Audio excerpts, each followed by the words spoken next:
I've obviously base coated in the ribbon, and it's so easy on this ribbon to get completely lost. It has so many folds and ins and outs. So prior to base coating it, I came in with a small brush and outlined all the different sections with black. In other words, where your graphite lines were. So that's kind of the easiest way to somewhat keep track of this. And now I'm coming in with black, very similar to what we did on her dress. And that same idea that, so for example here, I want it to look like a, not necessarily a roll, but kind of a, almost like a pleat. And so I'm going to keep it crisp on the left side, meaning the black that I put down, and relative, other way around, blended off to the left and then crisp on the right side. What you don't want to do is end up with an outlined look. Now, as you know, because you've studied the painting, there's really great stripes on this ribbon. We'll put that on quickly. It's so fascinating when it's dry. So our goal at this point is just form. Coming back and doing some wiping out. So that's the downside of shading with black, which is our only option, is that if it gets out of control, then it goes to looking dirty. Pick up a little bit more black.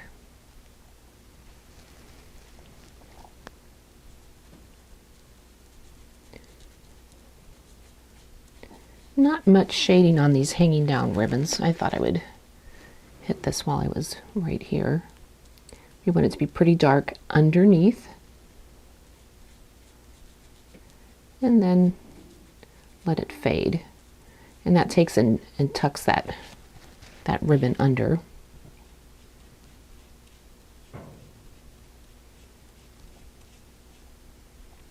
Then this shading gives that look of a bend. And if you don't have a lot of form, what's so terrific is that the stripes that we put on will create that form. I've taught this a couple of times, as I mentioned earlier, and I don't think that anyone in class ended up with the same ribbon as depicted or with each other. I really love that this ribbon is, it's just so neat. It's just all piled up on top of her head, but the downside is it's pretty abstract.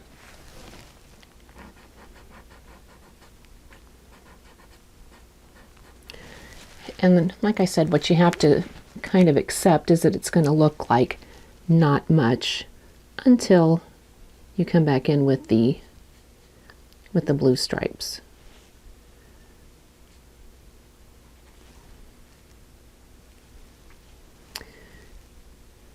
I'm dropping in the strong darks in all those triangular shapes.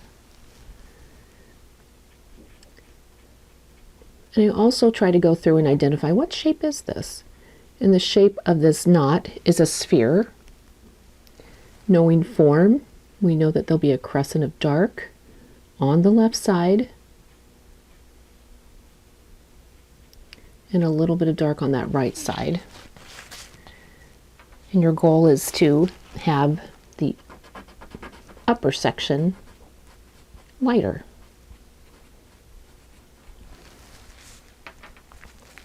So for each one of these sections, if you say to yourself, what's its shape? Then you should know how to paint it so it ends up, looking, it doesn't have to look exactly like this, the sample, but you do want it to, work within itself. So this is a cylinder, so I know it's going to be darker on the left outside edge.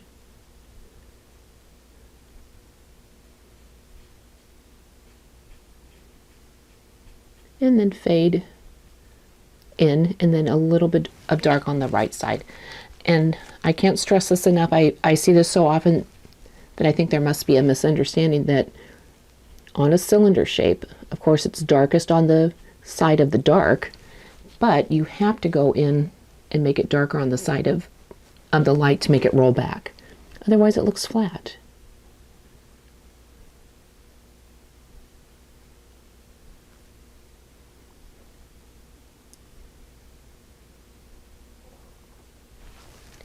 Going back and just finding those little tiny areas that I can make slightly darker.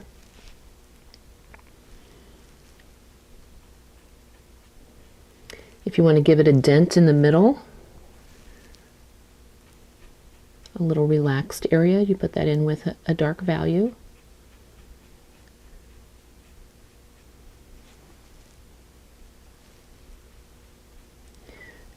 I am picking up the base coat color if I need to help it blend a little bit, or if it looks a little sparse.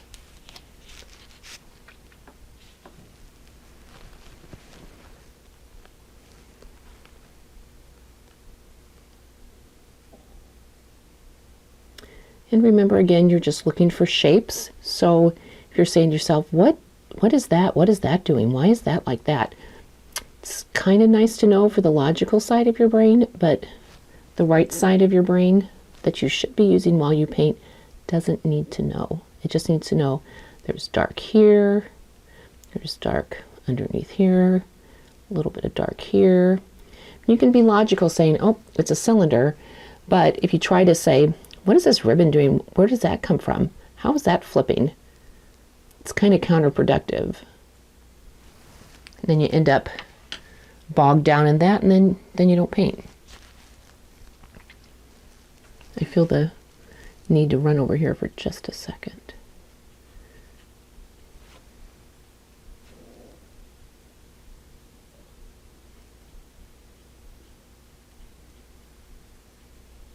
Again, that's going to help tuck that back.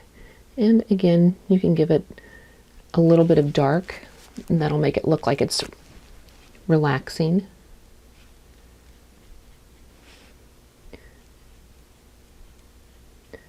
And as you saw, I picked up a little bit of the base coat color to help it blend.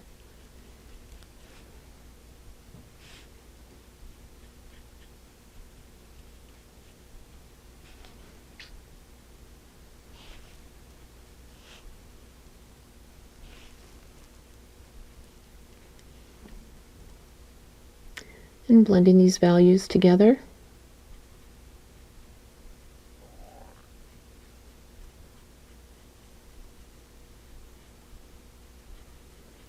And it's best to leave it about this vague, because when you put the stripes on, then you can say, oh, this needs to be more crisp, this, or crisper.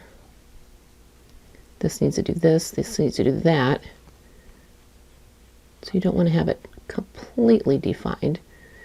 So watch that you're not leaving any, like a hard edge here needs to be blended out.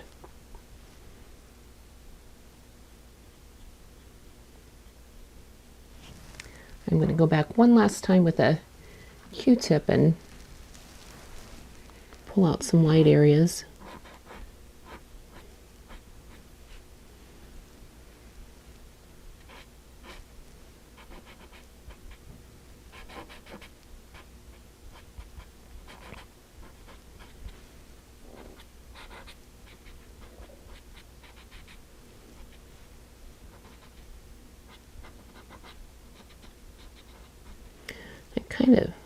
This is also a sphere shape, so I might redefine that a tiny bit.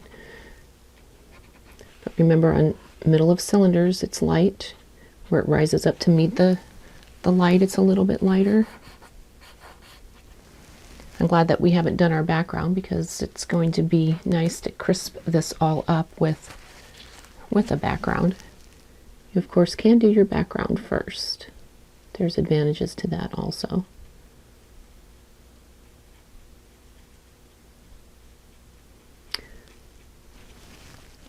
Right, I think that is good enough for this go round. Let's move on to the next section. I'm just finishing up basing in the blanket. There's a couple different ways you can do this. You can base it in with a yellowish acrylic, and that's listed in your information, or you can do it side by side in oils. If you decide to base it in with the yellowish acrylic, you put the red on top. And if you decide to do it side by side, then you put the yellow in and then the red side by side. Regardless of which method you use, we want this blanket to look fuzzy. So after you have it based in, go back with a brush that you can pounce with and just pounce right on the edge where the red and the yellow meet. It will get a little bit blurrier if you're doing it side by side oil versus putting the red on top of the acrylic. Both are fine. It's just how much you want to paint in oils versus how much you want to paint in. You can do it with acrylics, and then it's just might be a little bit faster. I don't know. But the main point is that you want to come in and just give it a little bit of texture where the two colors meet, just by taking a small older brush, one that you don't mind maybe pouncing with or scrubbing. And there is tape down at the bottom. That's why I went wild at the bottom. And all you're trying to do is create a little bit of texture and have the two different colors on. This is one of those interesting times that we are going to handle form separately. So there we have the color. And if you do this in oils, you can do a little bit of the fun wiping out to create the border. If you do this with the red on top of the acrylic, you'll just add this in with actual paint, and we'll talk about that later. Not doing, like I said, too much in terms of form. Actually, interestingly, just skipping ahead to the actual detail part of this.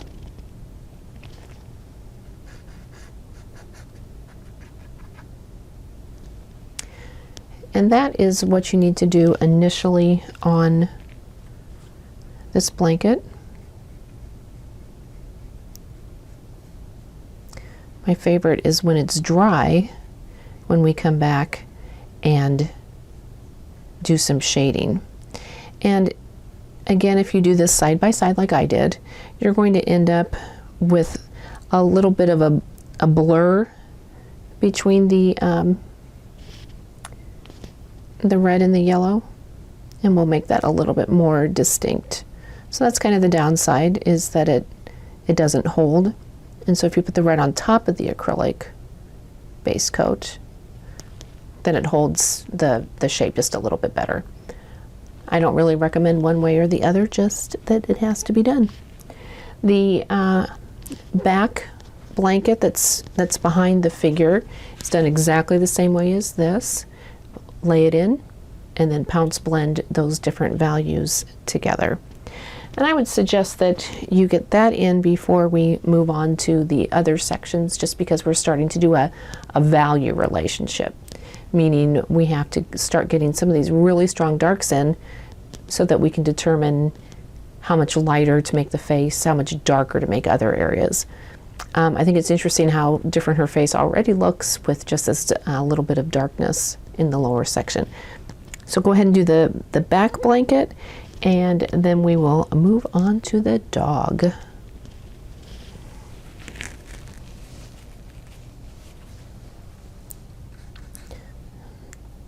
I'm placing in the mid value of our dog in the back. Obviously picked up a little bit of blue from somewhere. Well, that will disappear.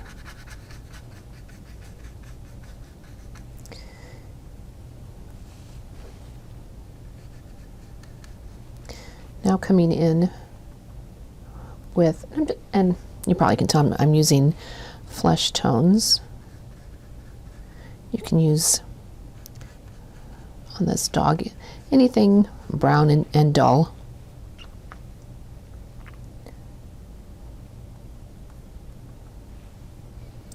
But I'm thinking, of course, form.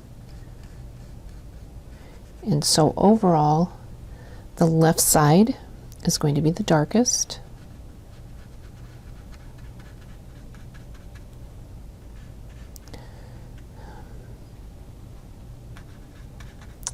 Underneath is going to be dark because no light can get in that area.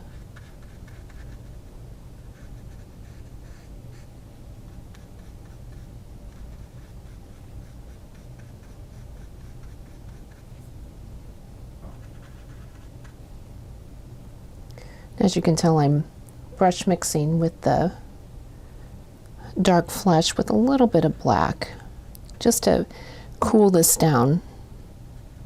It just looked a little too warm, too intense for kind of a good for flesh, but not for a dark section on a dog.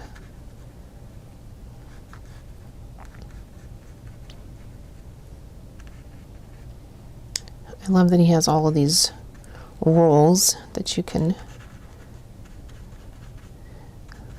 add, and gives him a lot of character.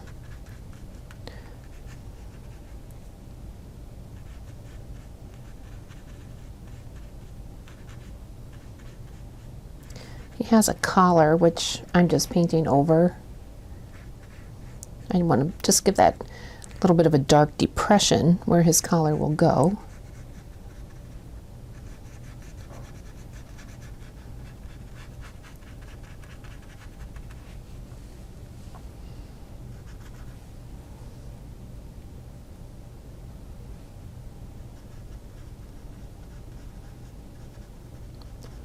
That's his tail.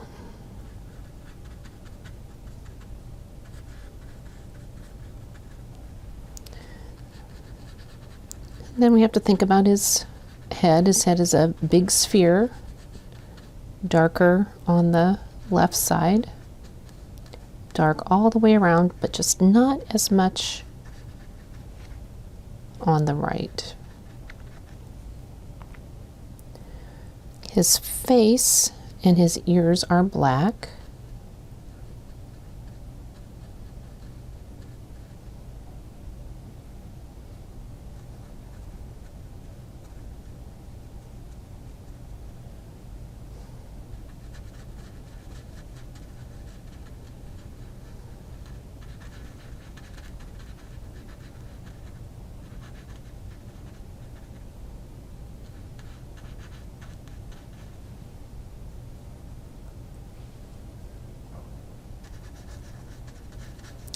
Obviously painting over the eyes, nose, mouth.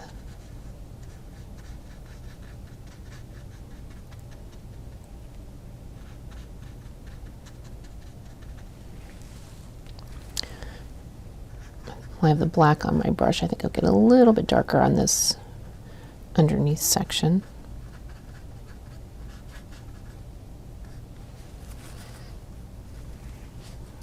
Guessing it's the rest of his foot here.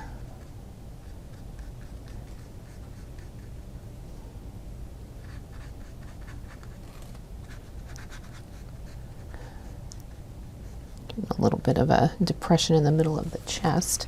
And I'm going to wipe my brush really well, and I can come in and do some blending. I think we had a nice introduction to this kind of blending with the blanket.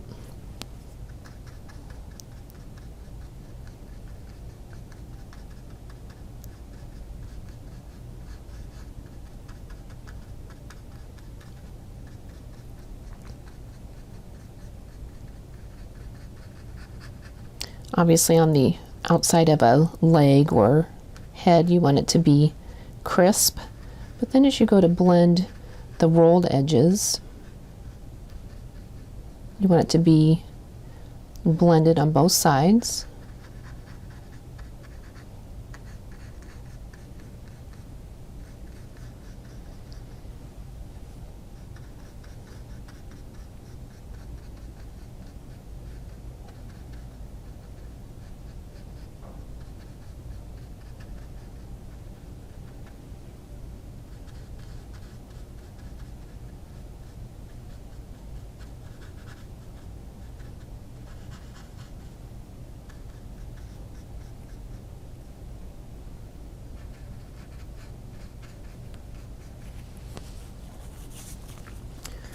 I think at this point he looks somewhat like a escaped monkey, but we'll see. We'll see what happens when we add our light areas. You can come back in with light flesh if you want, or the magic wipeout.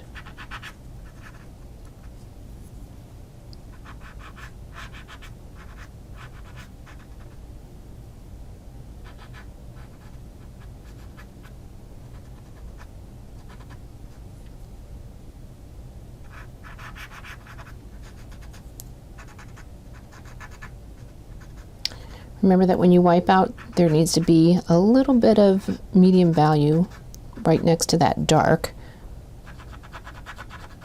just for the sake of form.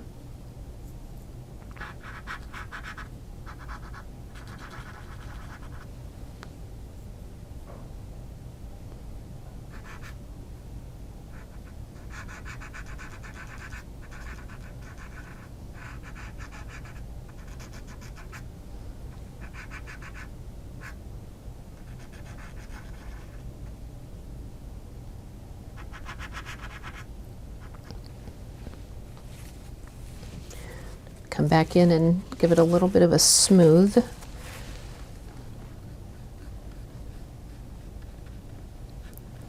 I'm really going to check these shapes, because if you don't get, this kind of a barrel chest in through here, that's when it kind of starts to look like a monkey in the back of the boat, which, that would be fine. But it's really checking to see that you've defined these areas and follow the form. This is where you might have to take and put your line drawing back on top, even make a transparency to see if it's off in places.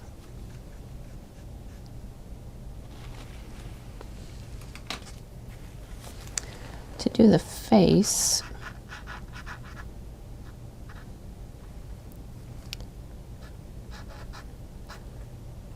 doing some wipeout to create the mouth.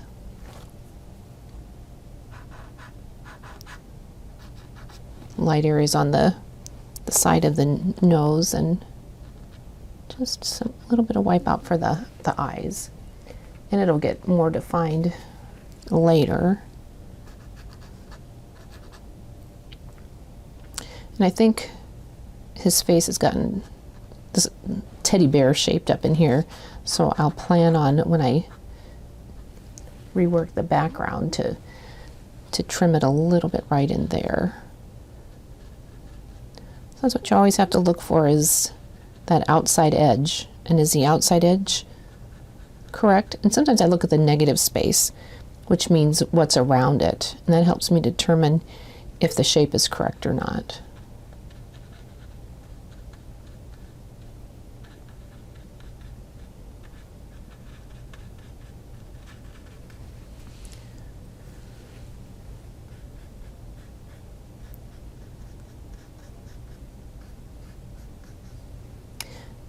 I was just thinking maybe I'll put some light on this, but I can just tell by the amount of paint that's down that it would just absorb. So I'm going to dry it and add more later. So I think we're at a good stopping point with our our animal that looks something like a dog at this point. Of course, we'll add more later. And I do think what would help us now is putting in the boat.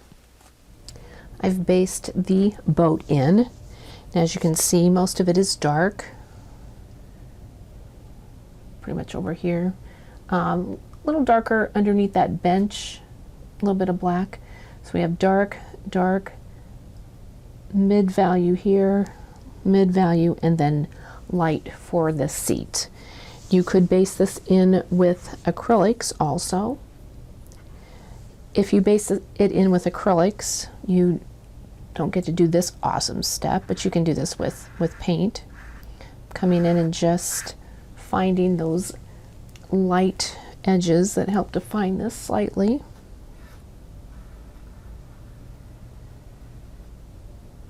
Like I said, if you base it in with acrylic, you will just do this step with the light paint.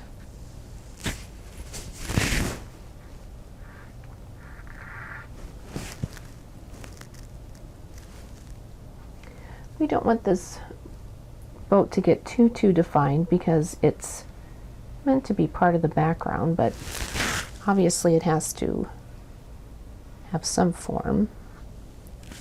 So the main way that this form is created is just by finding a few of those light edges.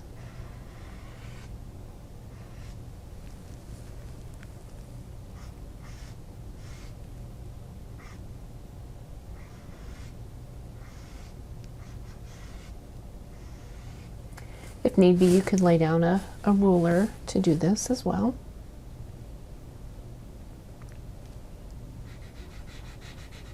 This section has kind of a distinct little pattern to it, or kind of a worn area, because this is the step that she uses to get in and out of the boat.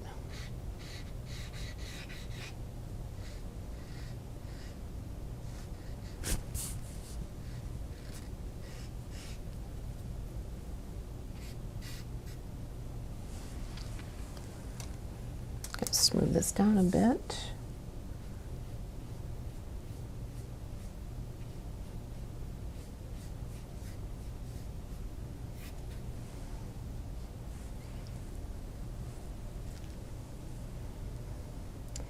We can add the slats where the dog is sitting. And can't see the palette at this moment because I need the whole area, but I'm just picking up burnt umber plus black.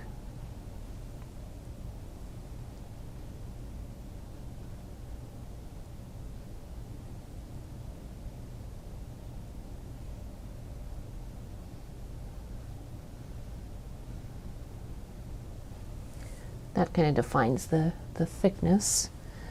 Then we don't want this to be perfect looking, so I'm going to come in and just with a dirty brush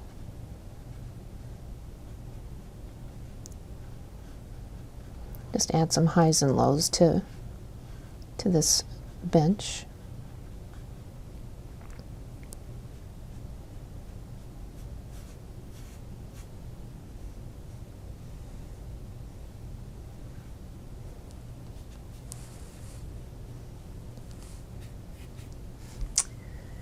And that, for round one, is all we really need to do to the boat. We can come in and add the oars, and they just need to be darker than the boat so that they pop forward. So base in the oar with burnt umber plus black, and then this section here we're going to put in with kind of our lighter flesh colors. And then all you have to do on that is shade just ever so slightly.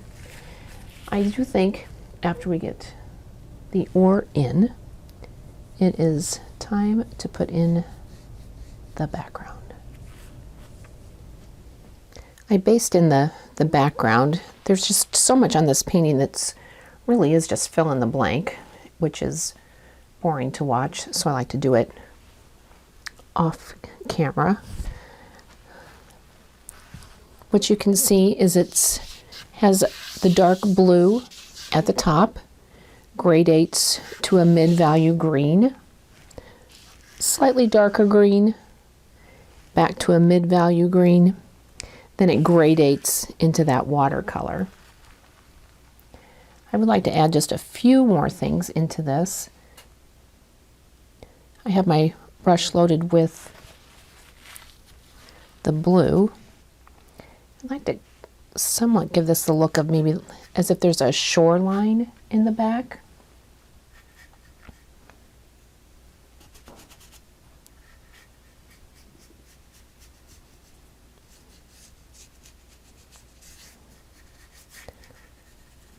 This is pretty far away, so we want it to obviously be pretty vague. Then, I'm sorry my palette is not in the picture, but we need the whole screen for this. I'm coming in with green, the lightest green, and adding in just the look of maybe a tree line back in the background.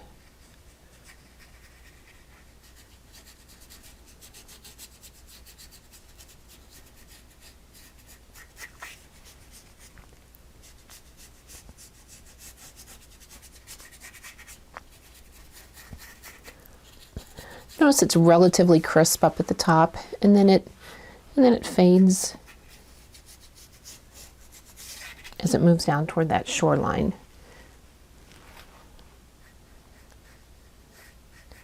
You can come in and put in a few streaks to, break it up in the back.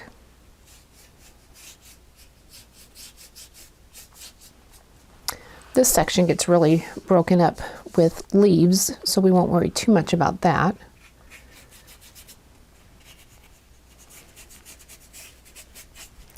Our main goal is to have a dark, dull, greenish background so that it makes our very light on the orange side person pop forward.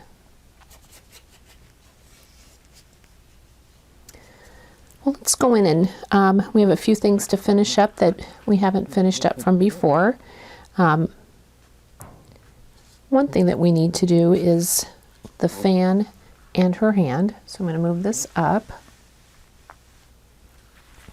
And we could have painted the hand at the same time that we painted the other hand. So if you want to do that, that is perfectly fine.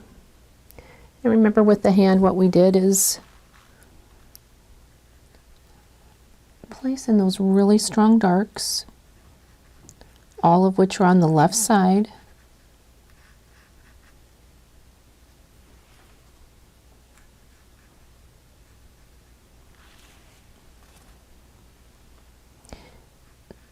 What's strange when you look at the close-up of the hand, that is the fan coming into her hand. So don't get confused and think, oh, what's that weirdness inside of her hand? It's the fan.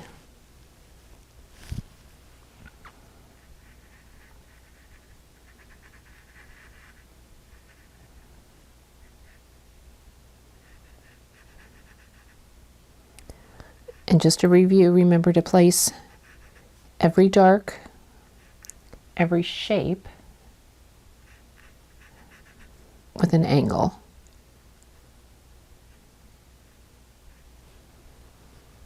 Now I can come in with the mid value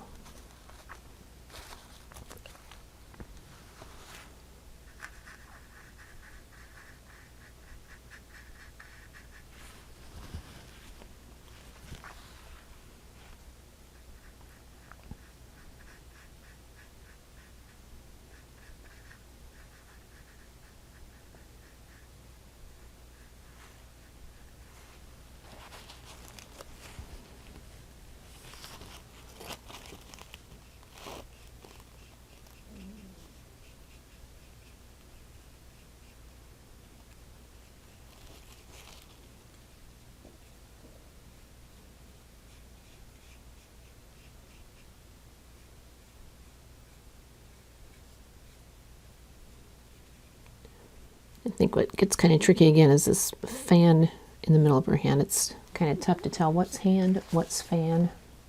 Of course, now I'm going to come in with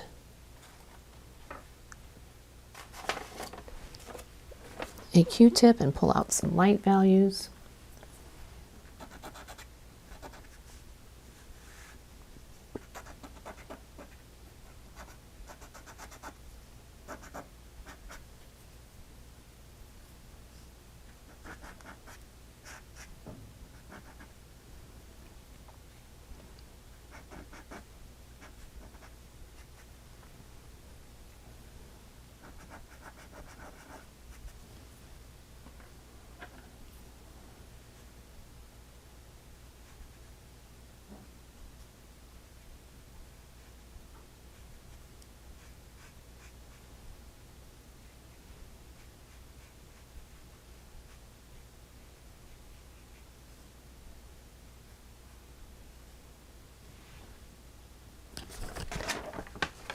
Let's move down to the fan.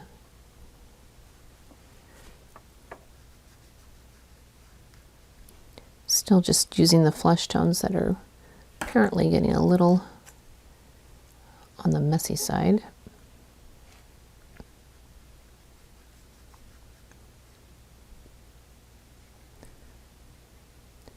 Make sure this visually connects as it goes up into her palm.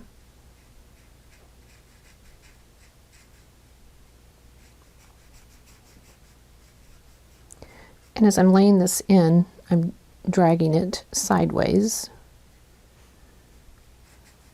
trying to get the structure and flow of the fan.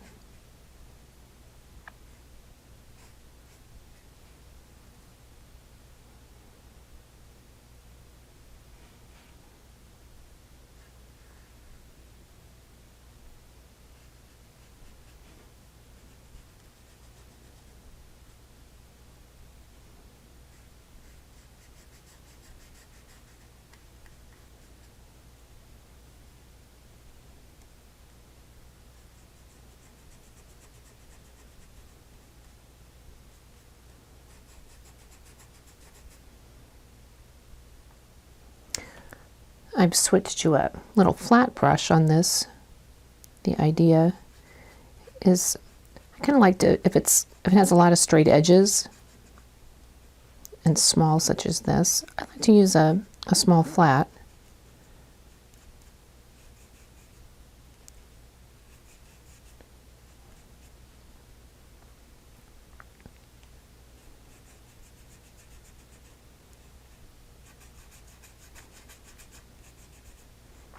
This is probably where I should be using one of the sturdier sable techs. I always think when I hear this much canvas noise, I know that I'm scrubbing.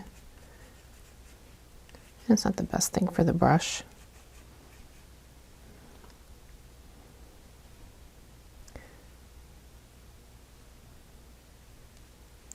I'm coming in with the dark value and creating the separation and the thickness.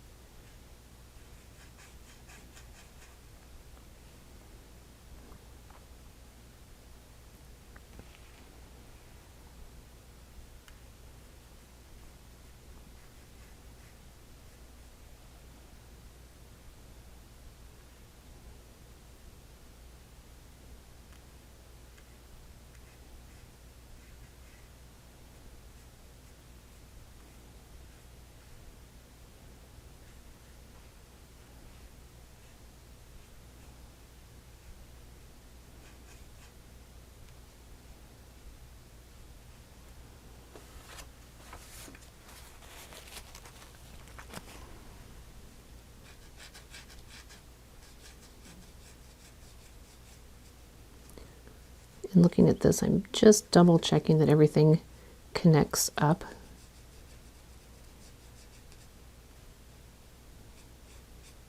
With this or in the middle, it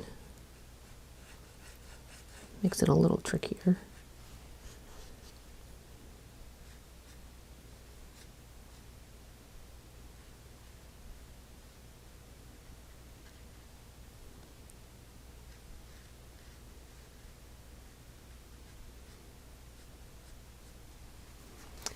That's about all we need to do on that fan to get it started for the final stage, which is coming quite soon. We have two other areas that we need to finish up, the bustle and then the ruffle. So I'm going to base coat those with a mid-value gray, and then we'll start.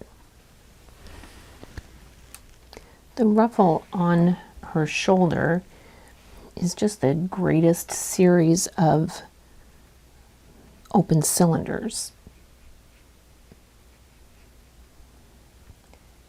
So I'm just coming through and creating like a little tunnel for each one of these ruffles.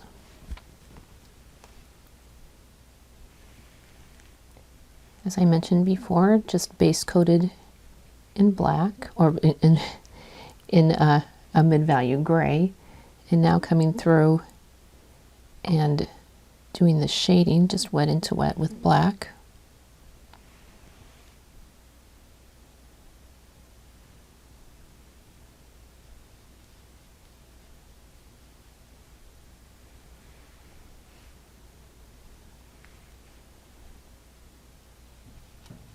And again, you're probably, I can't do it the same way twice, so it might not end up looking the same as the sample, but the whole idea is just to add interest by her face, because that's where we want our viewers to look.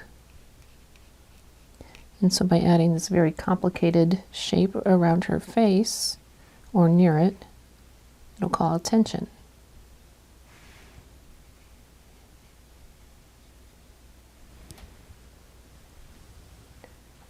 I'm going to add some lights, but might as well do the bustle.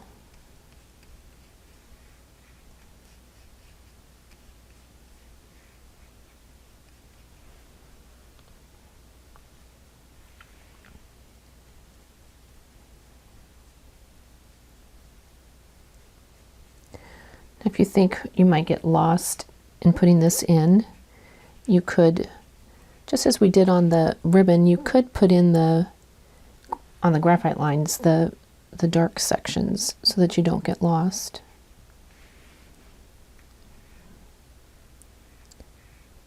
So I'm putting in the mentioned dark sections, shading the back edge so that it rolls back.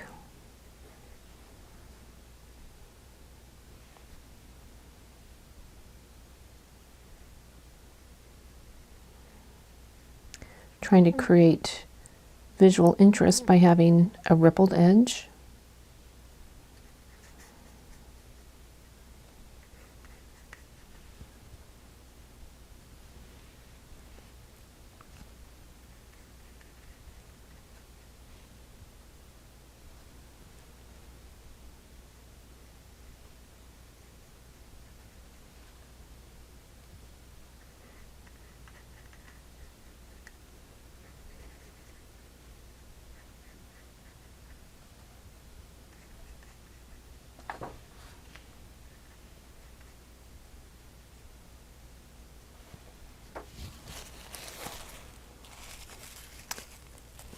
Wiping my brush, I'm starting to get a lot of the base coat kind of involved. Looking for that second ripple area, and sometimes if I can't find it, I can put my design on top, or I look, well, it's in alignment with that, so I know that it, by that I mean this roll in her skirt, so I know I can come in and add that ripple in that area, or that separation.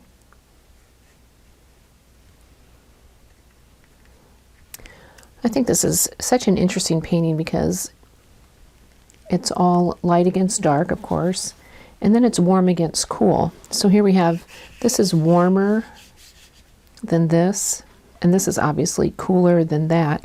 So it's warm, a warm white, cool white, and then definitely a warm background back behind it. It's just so interesting. It's different values, different temperatures. Just creates such visual interest.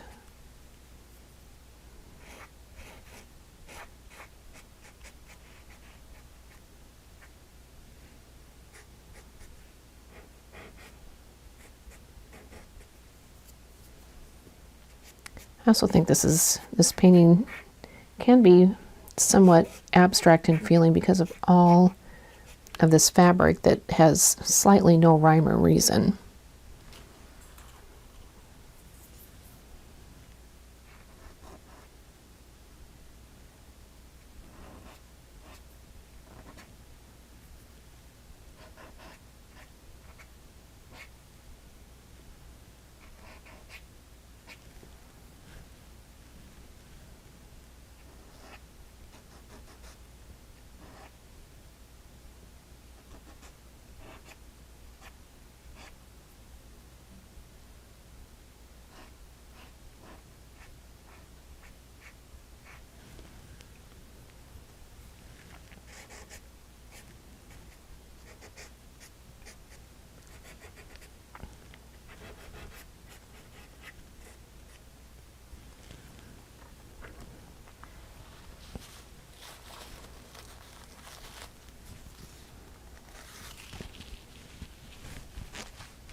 Just doing a little bit more blending.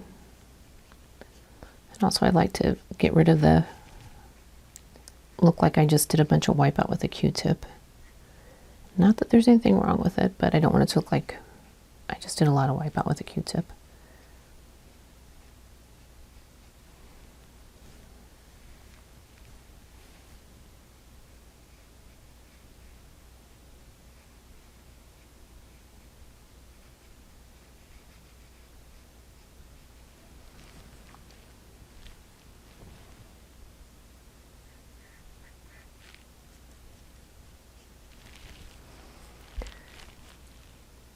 I think it's terrific. Now we have every section covered with actual paint, no more background showing through. Which means that we can now move on to the detail portion. As soon as I fix whatever the heck I was trying to do there.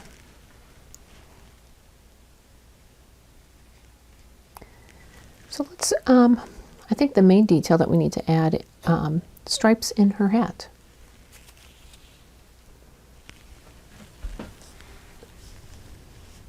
How blue you make this is kind of, in some ways, personal preference. I mean, you don't want to make it radioactive, but some people like things dull and some people like things a little bit more intense.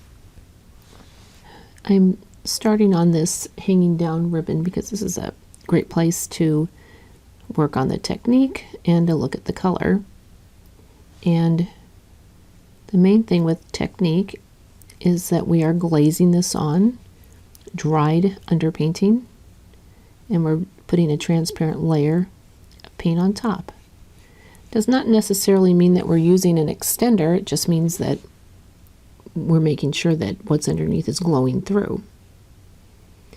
I'm attempting to exactly follow the outside edge for form.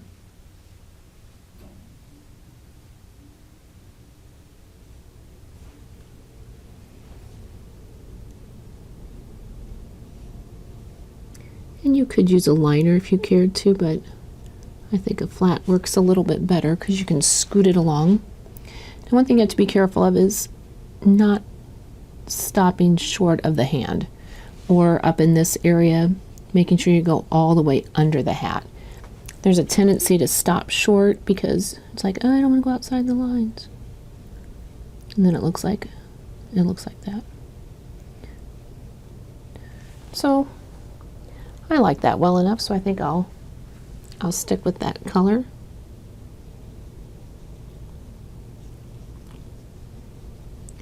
Again, notice that I'm coaxing the paint. have not reloaded.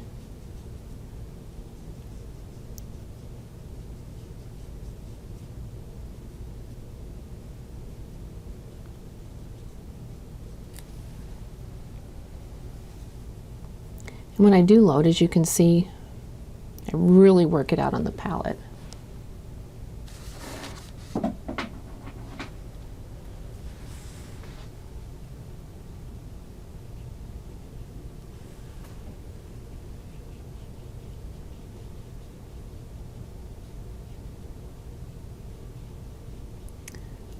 And this is where, again, you want to coax the paint out of your brush. You know, we went to a fair amount of effort to create form, so you want to make sure that it glows from underneath. And look for ways to maybe exaggerate where it's going over an area. So I'm trying to exaggerate where it's bumping up over that bend area. That looks neat.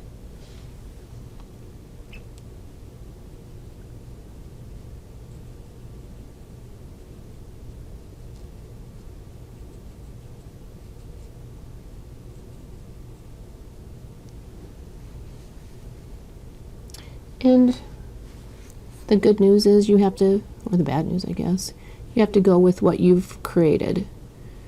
So the best thing to do is, again, exaggerate, but you have to go with the curves you've created.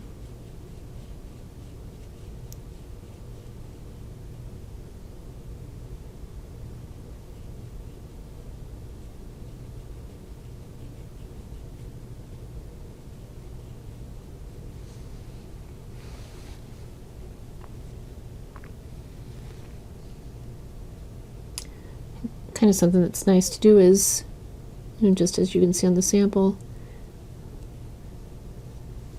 this one's going to curve going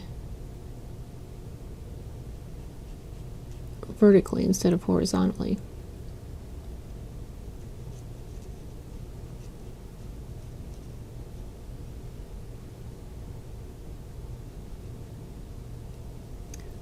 The paint should just be flowing off your brush. If it's not, you can pick up a little bit of an extender, terp or thinning medium, whatever you use to make your paint move.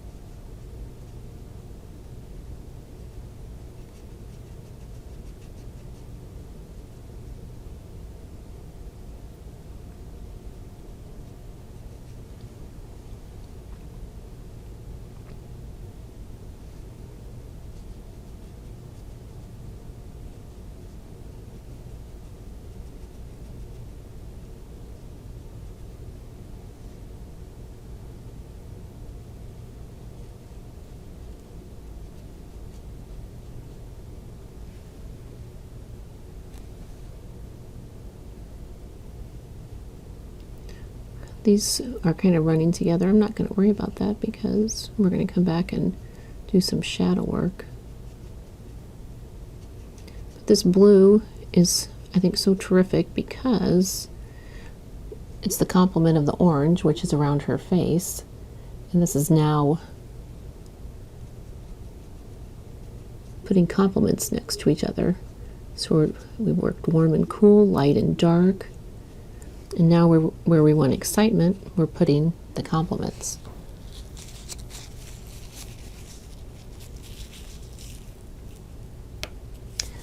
Let's work a little bit on the blanket.